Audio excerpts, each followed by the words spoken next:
And welcome back to College Football Tradition. We are live on YouTube today. That is because we are going to discuss the college football top 25 that we as College Football Tradition put out just yesterday. We have our own top 25. We know the AP poll has one. And of course, we will abide by the college football playoff rankings once we get there. And we will talk about that as well. But we have our own top 25 to share. So going to make sure that we get a chance to talk about that today. I also want to talk about the different conference races that are going on in the sport because there's a lot of them that are just going to be heating up.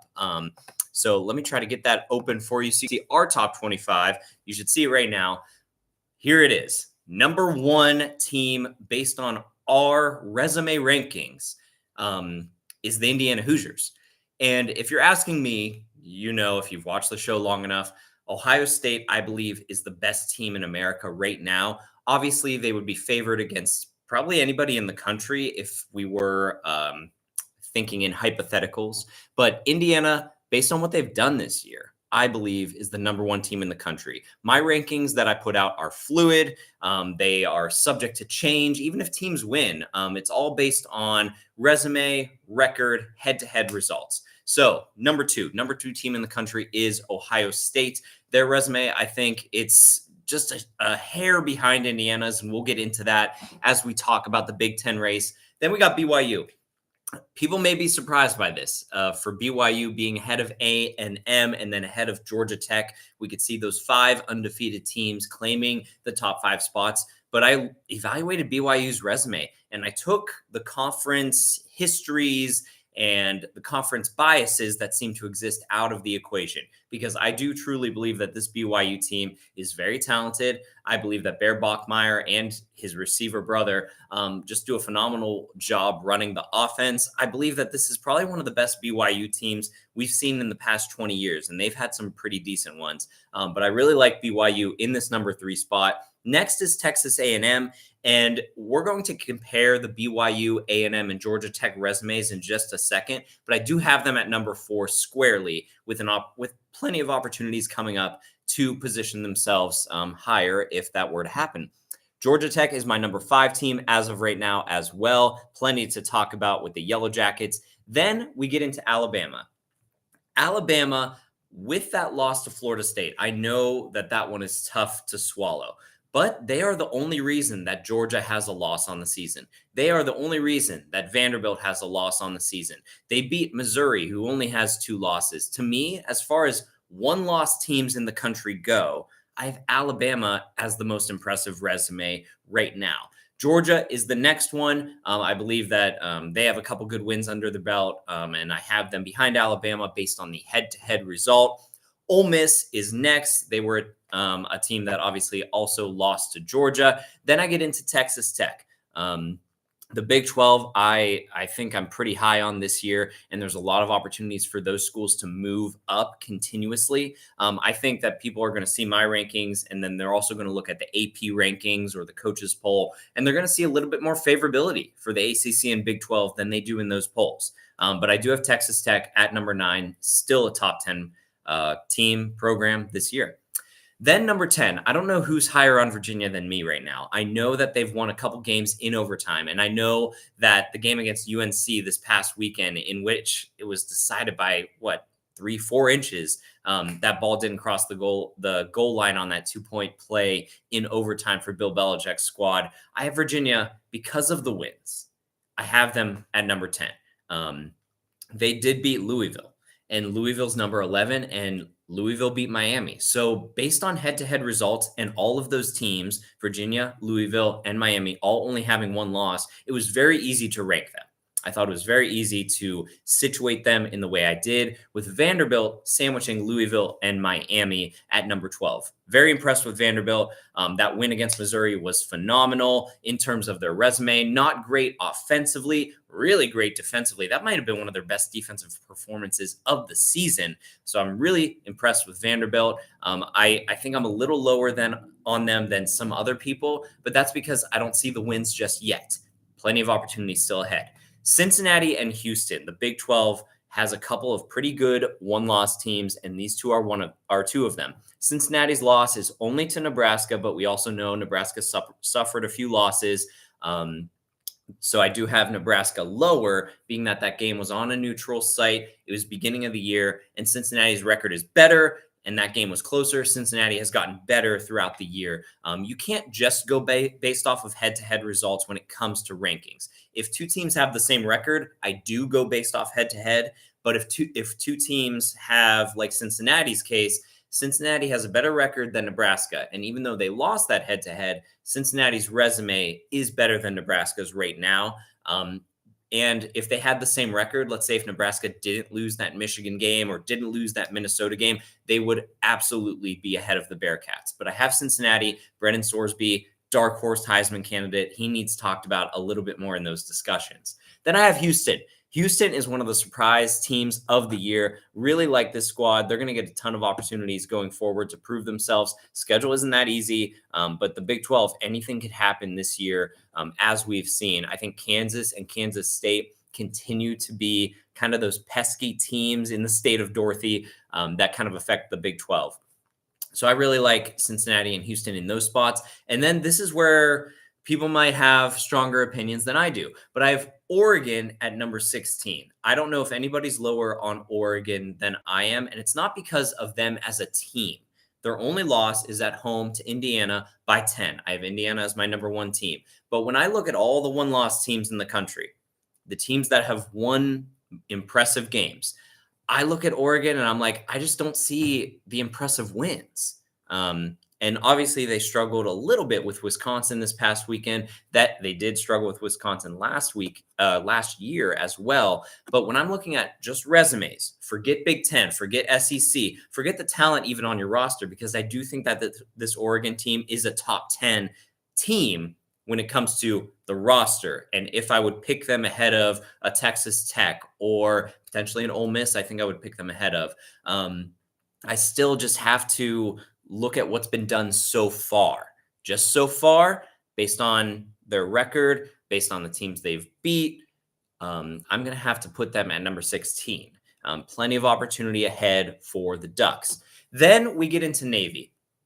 Navy has not beaten a lot of great teams this year. I think that their best win is Temple. They also beat Rice. So when we're talking about teams that are over 500, that's pretty much it. I think that is it. Temple and Rice. But Blake Horvath has been playing phenomenal. They've been blowing out opponents. And when I look at this point in the season, this is our first rankings of the year. I look at this point of the season, we're on October 27th. We're nearing the end of October. If you're undefeated so far, you deserve to be ranked. You do. And Navy has been doing really well against their opponents, really powerful offensively, really powerful rushing attack, really great offensive line. And when I looked at Navy, I wanted to include them in our top 25 because they have been taking care of business. Tough schedule ahead. They still have to play Notre Dame, and they still have probably the toughest schedule remaining in the American Conference. But when I thought about where I'm going to situate them, I thought it'd be best to put them ahead of some of the teams that I've seen flaws in this year, like Notre Dame. Notre Dame falls at number 18. I do think when it comes to of the two lost teams, their losses are to Miami and to Texas A&M. I think Notre Dame is the best two-loss team in the country right now. Everything is ahead of them. If they finish 10-2, very few scenarios can fall in which they do not make the college football playoff. So Notre Dame, CJ Carr, very proud of where this Irish team has gone. They did beat USC, who's behind them at number 19. USC has improved a little bit defensively. I think this might be one of Lincoln Riley's best defensive jobs that he's put together.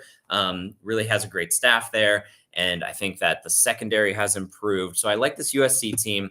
USC did beat Michigan, which is why Michigan's at 22. Texas is at 20. Oklahoma's at 21. Texas did beat Oklahoma. Oklahoma did beat Michigan. So this was very easy to order. And then Michigan did beat Nebraska.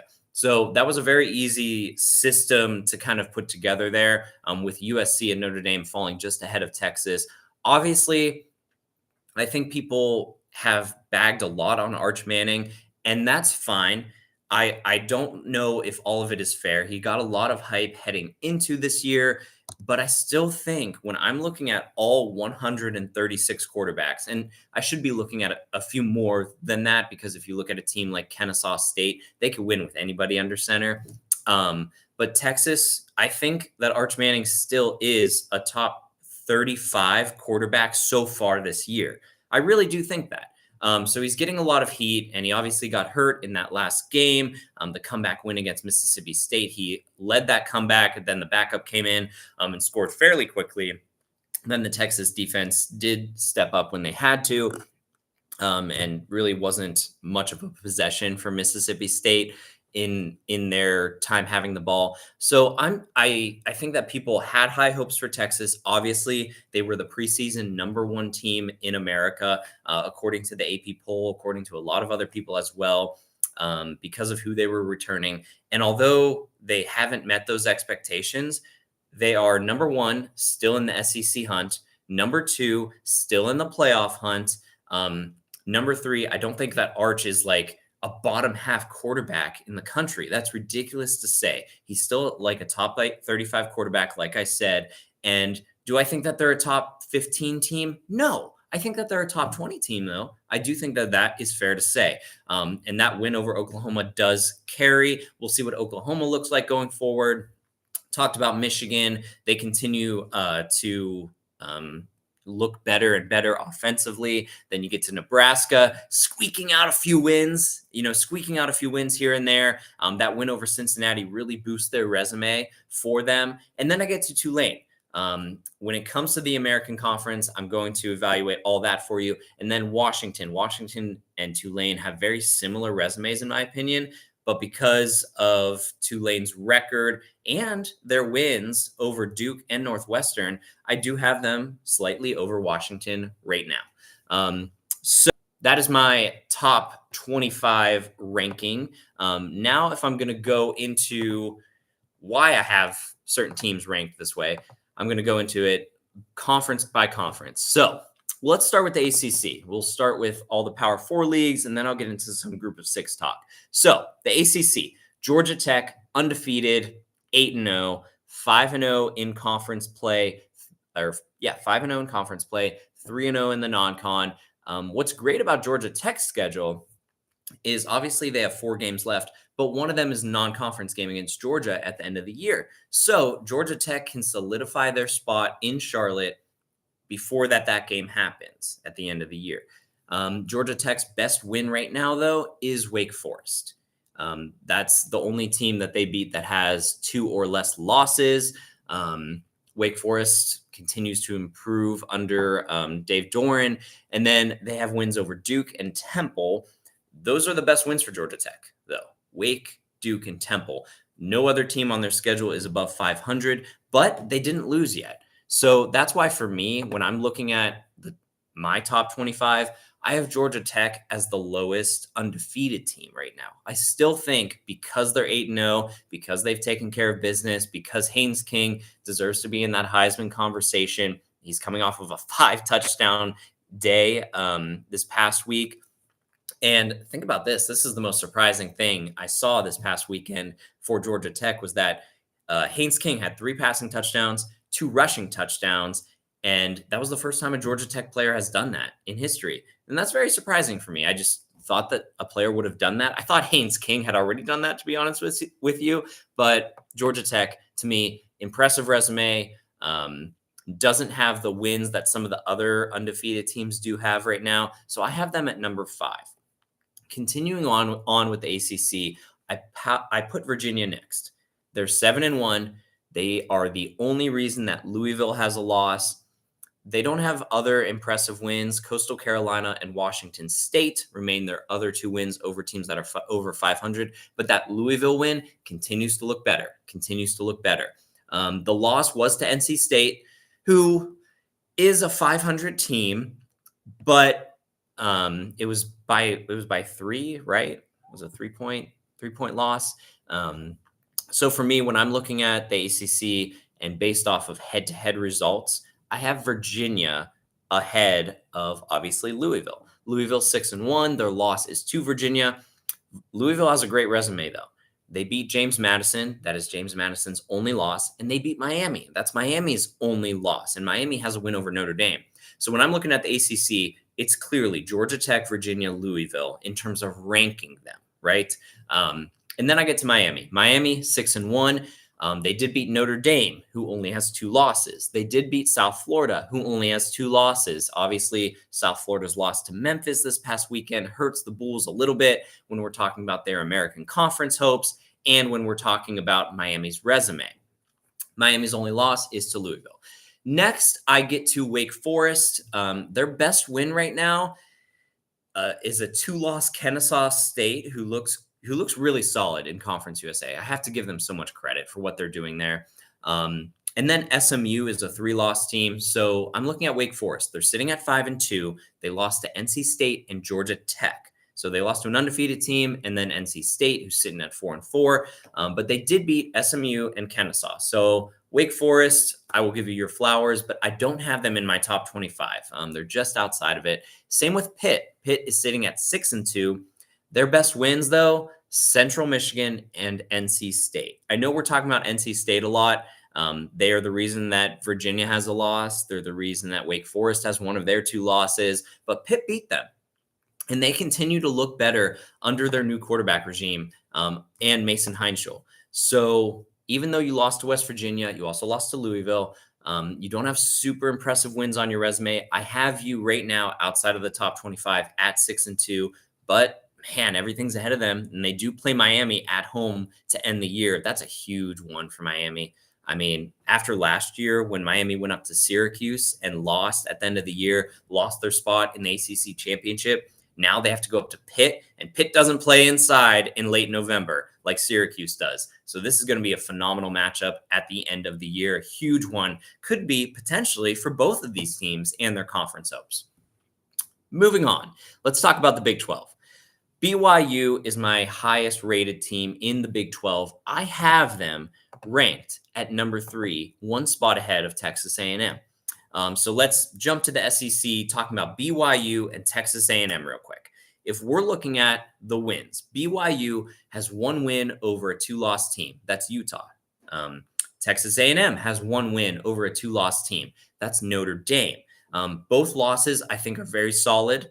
I mean, both wins for BYU and Texas A&M, I think, are very solid. Utah continues to look good. Whittingham has that team always prepared. It seems like every game they could go in and potentially win even as underdogs.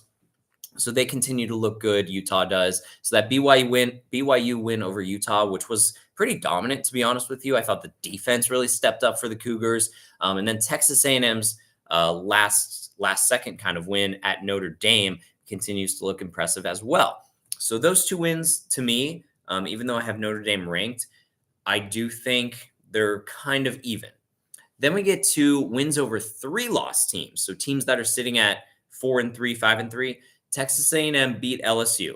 That was a great win this past weekend, led to Bryan Kelly getting fired just yesterday. So Texas A&M has 1 win over a 3-loss team. That's LSU. BYU has 3 such wins over East Carolina, who I know is an American Conference team, but they continue to look decent in the league, and I think that they will be a bowl team. Arizona, who still has Noah Fafita, still playing well.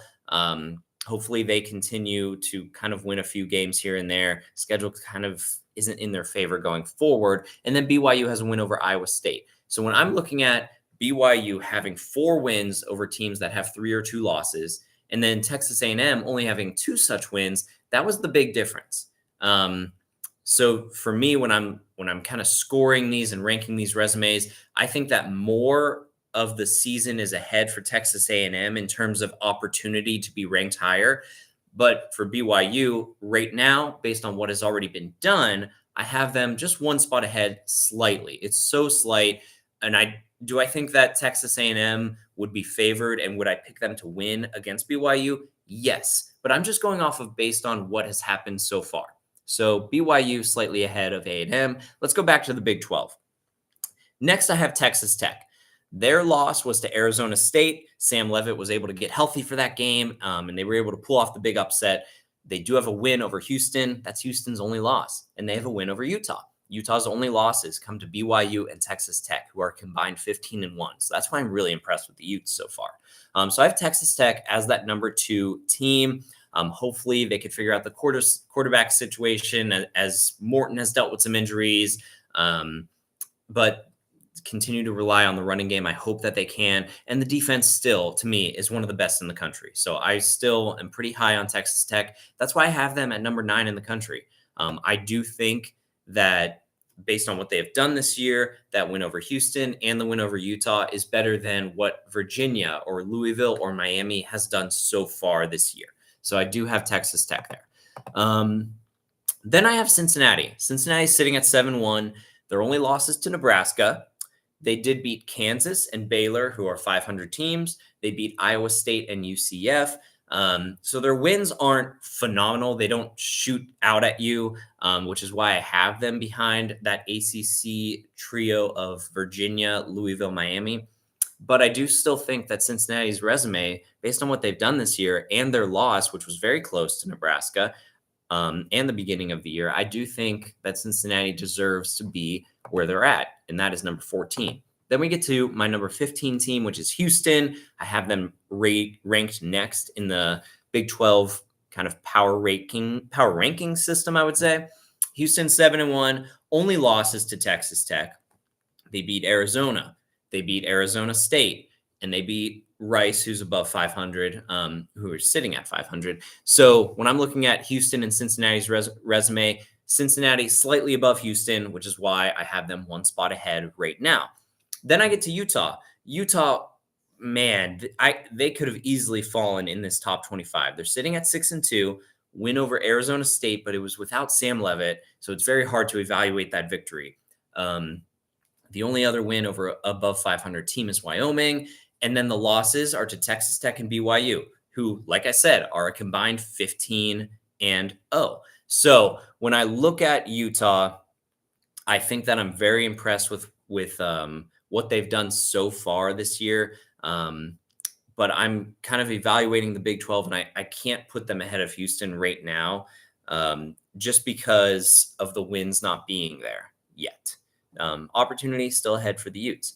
Then I get to TCU. TCU has struggled at various points this year. They lost to Arizona State after leading 17-0, and then they lost to Kansas State in a game in which they gifted what it felt like they gifted the Wildcats a lot of opportunity in that game. They did beat Baylor. They did beat SMU. So TCU, to me, right now, is that 6th team in the Big 12, just outside the top 25. But for them, opportunity still awaits because they still have BYU on the schedule. They still have Cincinnati on the schedule. This is a team that, if they can rack up those wins, can easily find themselves back in the Big 12 title race hunt, back in the Arlington hunt, back in the college football playoff hunt. So not over yet for the Horned Frogs. And then we get to the Big 10. A lot of teams sitting at 6-2 or better. Indiana is my top team right now. Their win over Oregon is better than anything Ohio State has so far. That win over Oregon, Oregon's only loss, is the best thing on any Big 10 resume. Then you get to their wins over 2 lost teams, Kennesaw State, who I think is still pretty good squad, still good in Conference USA. And then Iowa, who continues to impress. The offense continues to look good now that Gronowski's back. Wins over 3 losses teams, Old Dominion and Illinois. So they have a lot of quality wins, 6 wins over teams that have 3 or less losses out of their 8-0 record. So that's pretty impressive to me. It's the reason I have them ranked number 1. I think that is the best resume so far in college football. Then I get to Ohio State. Ohio State wins over Texas and Washington, wins over Ohio, Minnesota, and Illinois to be 3 loss teams. So a lot of good wins. 5 of their 7 wins against teams that are above 500, above 3 losses, right? So for me, Ohio State has been probably the best team in the country. The defense has obviously been phenomenal. I do think that if you just put a playoff together right now, I do think that they would be favored in any matchup that you give them. But if I'm just looking at what happened so far, I do have Indiana, then Ohio State. Then we get to Oregon.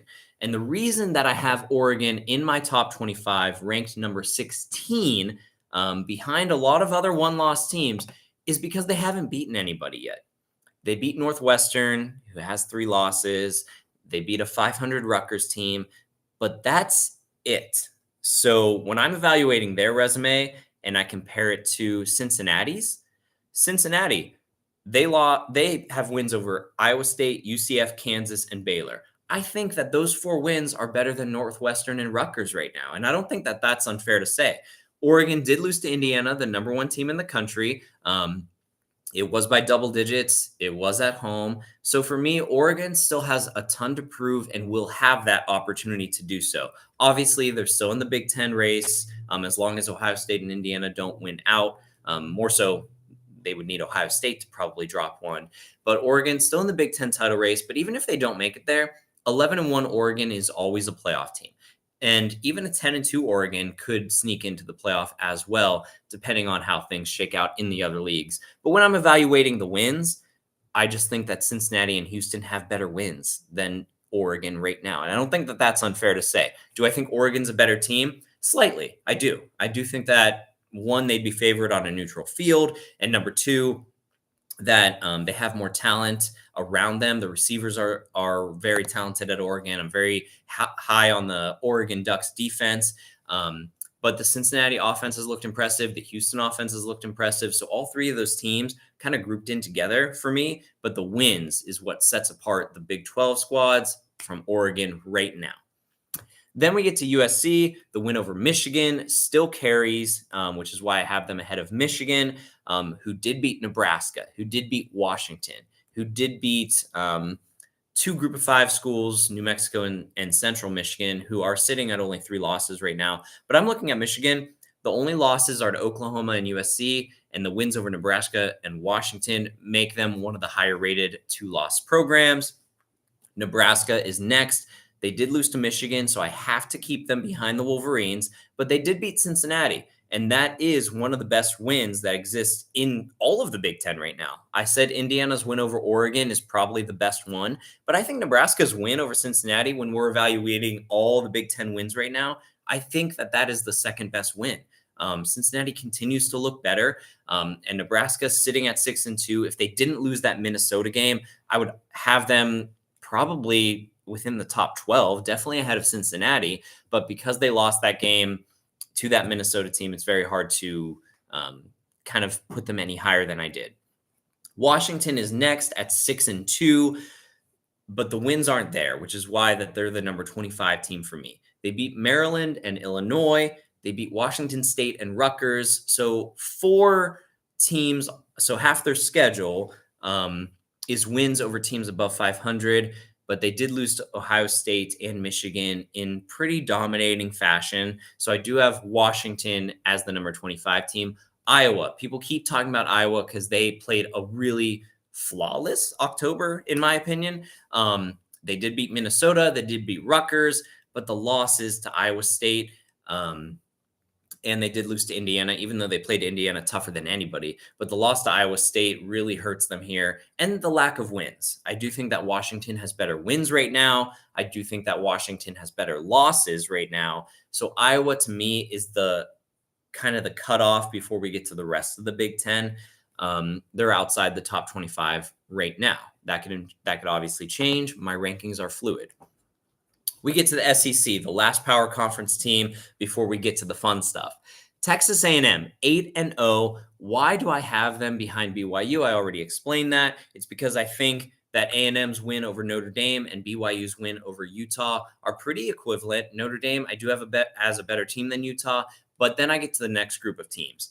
BYU beat Arizona and Iowa State. Texas A&M's next best win is LSU. I think Arizona, Iowa State, and LSU are all pretty comparable right now, being that Brian Kelly just got fired and the way that they have been losing games. And I look at Arizona and Iowa State, they've been able to keep a lot of games close and have a couple good wins under their belt. I just talked about Iowa State beating Iowa. So for me, Texas A&M slightly behind BYU, but with more opportunity ahead than BYU does. So A&M still my number 1 team in the SEC. Everything is in front of them. people in Aggie land should be proud of what's to come and what's already been done under Mike Elko. Okay, taking a drink. Continuing on, Alabama 7-1. People continue to look at that loss to Florida State, which I understand is really kind of head scratching now that we see where Florida State is. They haven't won a game in the ACC yet this year, but the wins, they have the best collection of wins in the country. They're the only reason that the Georgia Bulldogs and the Vanderbilt Commodores have a loss on their resume. They are one of 2 teams to beat Missouri, one of 2 teams to beat Tennessee. So when I'm looking at just the wins, I think that Alabama is the best one-loss team in the country. I wouldn't put them ahead of any of the undefeated Power 4 schools right now because of that loss to Florida State. But when I'm looking at a collection of wins, Alabama's right there. And then, like I said, they did beat Georgia, so that's why Georgia's next. Georgia did beat Ole Miss, which is why I have Ole Miss next. Ole Miss's win over Tulane continues to look better and better, as that is Tulane's only loss. Ole Miss also beat Oklahoma. They did beat LSU. They were one of the teams to do that. So that's why I have Ole Miss next. Alabama beat Georgia. Georgia beat Ole Miss. No secrets as to why those schools should be ranked in the order in which they are ranked. So I think as far as one-loss teams go, they have some of the most impressive resumes that I've seen, which is why Alabama is 6, Georgia 7, Ole Miss is 8 before we get to Texas Tech. After Ole Miss, we get to Vanderbilt. 7-1. They did beat Missouri. They did beat LSU. And they do have a win over a Utah State team who's sitting at 500. And their only loss is to Alabama. So Vanderbilt, very high on the Commodores. Not as high as maybe some of the polls are, but we're talking about a difference of 2-3 spots, right? A lot in front of the Vanderbilt Commodores as well. They're a team that controls their own playoff destiny. Next, we get to Texas. As far as 2-loss SEC teams go, Texas is next for me.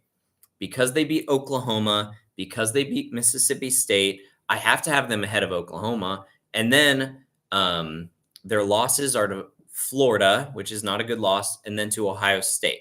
But because they have that head-to-head win over Oklahoma, who is also 6-2, I put Texas first. Then we get to Oklahoma, and they did beat Michigan, which is the reason they're ahead of Michigan. And then they also beat a good Temple team. They did beat an up-and-down, who knows what this program is, Auburn team. And they did lose to Texas and Ole Miss. Oklahoma did. So Oklahoma still a lot in front of them. See what happens at quarterback with John Mateer. But the defense, has to remain solid. But the offense needs to give the defense a little bit of something. They need to be able to withstand some of these drives, and even just getting field goals out of these drives, especially this past weekend. I think that would be just immensely different for the Sooners if they were able to do that for that team. Next, I have Missouri. I know Missouri has not played Oklahoma or Texas, but they don't have the wins. Their best wins are Kansas and Auburn, who are both 500 teams, but that's it. Of the 8 teams on their schedule, only 2 wins against teams that are over 500. They lost to Alabama and Vanderbilt. So when I'm just evaluating the wins, I can't put Missouri in the top 25. I mean, they didn't play at home. They didn't play on the road until 2 weeks ago. But like I said, the wins just aren't there right now. But if Missouri were to win out, they would absolutely still have a shot at the postseason playoff bracket. Tennessee is next at 6-2 as well. Slightly behind Missouri because their only win over a 500 team is Mississippi State. They lost to Georgia and Bama, which are good losses to have, but there's no wins right now. So for that reason, Missouri and Tennessee are my bottom of the 2-loss SEC squads. Then we get into the American. I think that's the most important group of 5 conference to talk about next. The American has 7-0 Navy. Looking at the remainder of Navy's football schedule, like I said, I thought it was going to be important to put them into the top 25 because they are undefeated up to this point. And because of how the offense has looked, the win over Temple is probably their best win. I do understand that. But Blake Horvath has played phenomenal. This offense has been awesome. But the schedule is going to be brutal going forward. They have to play North Texas, who has only one loss. Notre Dame, who I have in my top 25 as well. South Florida, they do get that game at home in mid-November at Navy. So that's, a tough place to be for South Florida. Then Memphis. So those are their next 4 games. Their November is so difficult. North Texas, Notre Dame, South Florida, and Memphis. Everything is ahead of Navy. And then the American Conference Championship potentially, which obviously I think that they would have to win that game unless they finished 12-1 and snuck in. But I do think that Navy has a shot at the playoff right now. I don't think, if you're looking back to last year, like Notre Dame had Army and Navy still on their schedule, and Army and Navy were both rolling. They were both undefeated, but then Notre Dame put them both in their place. They beat Army, they beat Navy really big, and it kind of threw them out of the playoff hunt, even in the American Conference. An interesting tidbit for Navy, though, this year is that, number one, Blake Horvath returning, but number two is that their American Conference Championship game is on a Friday night, right? And then 2 days later, on that Sunday in early December, they choose the playoff. And then 6 days later, Navy has to play Army. So there is a really weird situation where Navy can win the American Conference Championship, 2 days later get selected for the college football playoff, and then 6 days later have to play Army before going into the playoff. So it's a very interesting situation for Navy. I'm sure, though, that they're just going to take this 1 week at a time. North Texas has a phenomenal offense. Drew Mestemaker, who just passed for 600 yards this past weekend, he's a tough quarterback to go up against. So that's their next opponent on their schedule. But I do have Navy because of the unblemished resume, how they've won games. I do have them as the top team right now in the American, slightly over Tulane. Tulane beat Northwestern, Duke, and ECU. All those teams have only 3 losses. And the loss that Tulane has is to Ole Miss. It was a pretty embarrassing loss. I am aware of that. But because of the wins and because of who they lost to, I do have them as the next team in the American. But it's very tight. Next, I have Memphis, 7-1. Wins over Troy and South Florida, who are both 2-loss teams. They're both 6-2 teams. But the Memphis loss to UAB is the reason why they're outside my top 25. UAB had just fired Trent Dilfer and then went in and beat Memphis for the Battle of the Bones in a game that I didn't think should have been close. So for me, Memphis just outside of the top 25, behind Navy, behind Tulane. Next is South Florida at 6-2. They do have the only win over North Texas. They do have a win over Boise, who continues to rattle off wins. They're a 6-2 squad right now. If you're South Florida, you did lose to Miami, and then you also lost to Memphis. So that's why I have to put them behind Memphis right now. Just that head-to-head result and Memphis having the better record. Next is North Texas, 7-1. They did lose to South Florida. The score is uglier than how the game actually looked. It was a lot closer than that, in my opinion. But North Texas doesn't really have the wins. Wins over a 500 Western Michigan, win over a 500 Washington State. So for me, when I'm looking at this North Texas team, great offense, still has plenty of opportunity ahead of them. Like I said, they still play Navy. So for me, the American, it could go a lot of different ways. Navy, Tulane, Memphis, USF, and North Texas. That's how I would rank them right now. I would get to Conference USA after this because Western Kentucky, even with losses to Toledo and FIU, they're still sitting at 6-2. If we're talking about dark horse teams, they're there. Kennesaw State is also there. They're sitting at 5-2. They're only in their second year in the FBS, but their only losses are a 1-point loss to Wake Forest, who, like I talked about, is 5-2. 1-point loss. Then they also lost to Indiana. They lost to Indiana how most teams lose to Indiana. It was not close. It was a drubbing. But because those are the 2 losses, if you run the table and you finish 10-2, if you win Conference USA, you're 11-2. And let's say the American cannibalizes itself, you might have an opportunity to be that next highest group of 6 champion. Some things do have to happen in front of you, though, unfortunately. And that is what is going to be, that's what life is going to be like in Conference USA right now. just based on the pecking order of the group of 6 conferences. So the American, definitely ahead of Conference USA. Mountain West is also ahead of Conference USA, and so is the Sun Belt, because of the amount of teams in the Mountain West that I'm about to talk about. San Diego State, they're 6-1. They beat a 3-loss Cal team. They beat Fresno, who's decent, and their only loss is to Washington State. So when I'm looking at San Diego State, there's still plenty of opportunity for that team to potentially win the Mountain West. Then I get to Boise State. They're 6-2. They're the only team to beat the UNLV Rebels. They did beat New Mexico. They did beat App State out of conference, which helps them when you're comparing the Mountain West and the Sun Belt. And their losses are to South Florida and Notre Dame. I would say what Boise State needs is to obviously go 11-2. They would probably like it if Notre Dame made the playoff. And they would probably like it if South Florida didn't make the American Conference Championship game.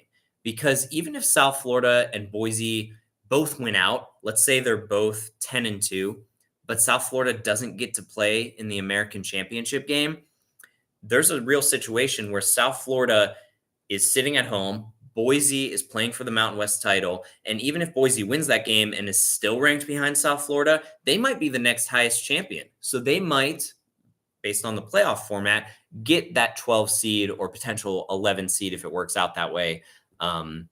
So Boise State is not out of it by any means. That wide receiver core continues to be impressive. Maddox Matson, one of the nation's, in my opinion, most accurate passers. So I really like the way this offense is played. They just continue to roll through Mountain West opponents. Then I get to UNLV, squeaked by a lot of different wins this Dan Mullen squad has, a lot of different close games that this team has had until they ran into Boise. They're sitting at 6-1. Not many great wins, Miami of Ohio and Wyoming being the only notable wins, but the loss to Boise. So some things have to happen for UNLV to get a little bit more consideration, in my opinion. Obviously, I think that they have to play for the Mountain West Championship. Next, we get to Hawaii. I mean, can we talk about Chang's squad real quick? They're sitting at 6-2. Their only real win is Utah State, who's 500 right now. They lost to Arizona and they lost to Fresno. So you obviously need to win out. You need some cannibalism in the American Conference. And then you might even need Western Kentucky or Kennesaw to find some other loss too, because I'm not sure if Hawaii Mountain West champion based on their schedule and then Kennesaw Conference USA champion. That'll be a very interesting debate to have if it were between those two schools. But like I said, I think the American is clearly ahead of both. Then we get to the Sun Belt. It's worth talking about because James Madison, even though their only impressive win is Old Dominion, a 500 team, there's no other wins against teams above 500 right now. They did lose to Louisville. It wasn't like an absolute blowout, but I don't think the game was really as close as maybe the score has it been. But if Louisville continues to win, if Louisville potentially wins the ACC, or even just plays for the ACC title, people are going to look at this JMU team who continues to rack up wins, and they're going to look at them a little bit differently. So I do have them at 6-1 as a team to look out for, and slightly outside of my top 30 right now. Southern Miss and Troy are two 6-2 teams as well. When we're looking at the grand scheme of the title race for the Sun Belt, they're right there in it, and should be talked about as we talk about these different conference races and as we talk about the top 25. So a lot of things to unpack there, I guess. But my top 25 rankings are fluid. They could change week to week, and it's all resume based and head-to-head based, and also record based. But I do think that it provides a healthy alternative to the AP poll. Trying to think of what else we have to talk about today. That's really it. Just wanted to talk about some rankings. Thank you guys so much for tuning in. Appreciate y'all on this Monday afternoon. My name is Bryan Bartika, and this is College Football Tradition.